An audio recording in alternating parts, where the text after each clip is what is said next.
Hello guys, welcome back to my channel. তো আজকে একটা খুব শুভ দিন, তাই ভাবলাম তোমাদের সাথে শেয়ার করব। তো আজকের ব্লগটা হচ্ছে বিপদনাশিনী পুজোর। আমি জানি মানে হিন্দুদের সবার বাড়িতে এরকম বিপদনাশিনী পুজোই হচ্ছে, মানে আষাঢ় মাসের শুক্লপক্ষের যে পুজোটা হয় সেইটা।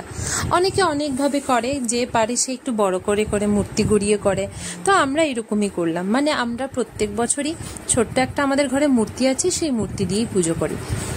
তো আজকের পুজো সকালবেলা থেকে ফুলের জোগাড় যন্ত্র কিছুটাই হয়নি, মানে পাইনি।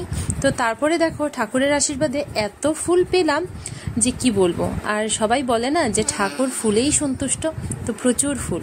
আর আজকে হচ্ছে 13 ফুলের ব্রত, মানে 13 ফুল আর 13 ফলের ব্রত। তো আমার একটু বলতে ভুল হয়ে গেল। তারপর দেখো এদিকে সব পুজোর জোগাড় যন্ত্র করছে, মানে মাম্পি আর মা মিলেই করছিল, আর আমি অন্যান্য কিছু করছিলাম। তো আমার কাজটা তো আর আমি শেয়ার করতে পারলাম না, তো ভাবলাম পুজোটাই তোমাদের সাথে শেয়ার করি। তো পুজোটা দিচ্ছি, সবসময় তো সিম্পলভাবে দিই, তো আজকে ভাবলাম একটু লুচি আর পায়েস করে দেওয়া যাবে। তো আমার এই মাসিমণি লুচি আর পায়েস মানে করেছে, মানে উনিই বানালেন। তো খুব ভালো, মানে খুব কষ্ট করে উনি ঠাকুরের এই সব জোগাড়যন্ত্র করেছিলেন। তো যাই হোক, পুজোটা এত সুন্দরভাবে মিটলো যে কি বলবো।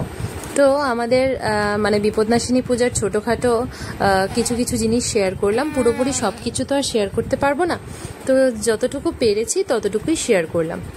তো তারপরে দেখো ঠাকুরের সব কিছু মোটামুটি রেডি, এইবার ভোগটা নিবেদনের পালা। এবার দেখো ঠাকুরকে সব কিছু ভোগ দেওয়া হয়ে গেছে, এবার পুজোটা দিয়ে দেওয়া হচ্ছে। আর এদিকে সব কিছু মোটামুটি গুছিয়ে নেওয়া হয়েছে, মানে এইগুলো করতে যতটা সময় চলে গেল। আর সকালবেলা আজকে আর আমি মানে আমি আমার জিমে যাইনি, তো সকালবেলা ঘুম থেকে উঠে একটু লেবু জল খেলাম। তো যেহেতু মানে উপোস করে থাকবো যতক্ষণ পুজো হয় না, এমনিতে তো মানে নিরামিষই খাচ্ছিলাম 2 দিন ধরে, কারণ এই শুক্লপক্ষের পুজোটাতে নিরামিষ খেলে ভালোই হয়, মানে বলে যে পাঁচালিতেও লেখা নিরামিষ খেতে হয়। তারপরে দেখো এদিকে মা প্রসাদ বাড়লো পুজোটা দেওয়ার পর। আর প্রসাদে আর আজকে মাকে বললাম যে কলা পাতার মধ্যেই প্রসাদটা দাও, বেশ ভালোই লাগবে, মানে একটা পুজো পুজো ভাইব চলে আসবে, তাই না? তো এইভাবে কলা পাতার মধ্যে তো খাওয়া হয় না, আর এইভাবে কলা পাতা পাইও না, সত্যি কথা বলতে কি, মানে কলা পাতা তুমি শহরের বাড়িতে কোথায় পাবে বলো? আর আমাদের বাড়িতে সেরকম জায়গাও নেই যে গাছ লাগাবো।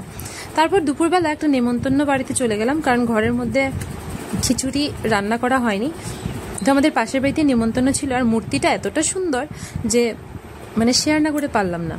খুব সুন্দর মূর্তিটা ছিল, একদম মানে কি বলবো, এত সুন্দর মূর্তিখানার মুখ মানে বলার মতো না। তারপর দেখো এদিকে খিচুড়ি, তারপর মটর ভাজা, আচার, তারপর ঘ্যাট, পায়েস, এই সব কিছু মিলিয়ে বেশ ভালো একটা দুপুরের খাওয়া দাওয়া হলো। আর প্রচণ্ড গরম ছিল কিন্তু ওই দিন, তো গরমের মধ্যে লেবু দিয়ে এরকম একটা খিচুড়ি হলে কি আর মানে আর কিছুর প্রয়োজন হয় না, তাই না? তো এরকম একটা খিচুড়ি খেয়ে আমি তো সন্তুষ্ট, মানে পুজোর দিন একটু খিচুড়ি খাবো না, সেটা কি হতে পারে?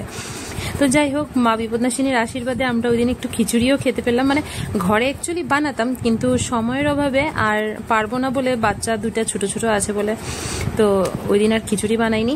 তো এইভাবে নেমন্তন্নও ছিল, তাই ভাবলাম নেমন্তন্ন বাড়িতে গিয়ে খিচুড়িটা খেয়ে আসবো। তো কেমন লাগলো ভিডিওটি অবশ্যই কমেন্টের মাধ্যমে জানিয়ে দিও।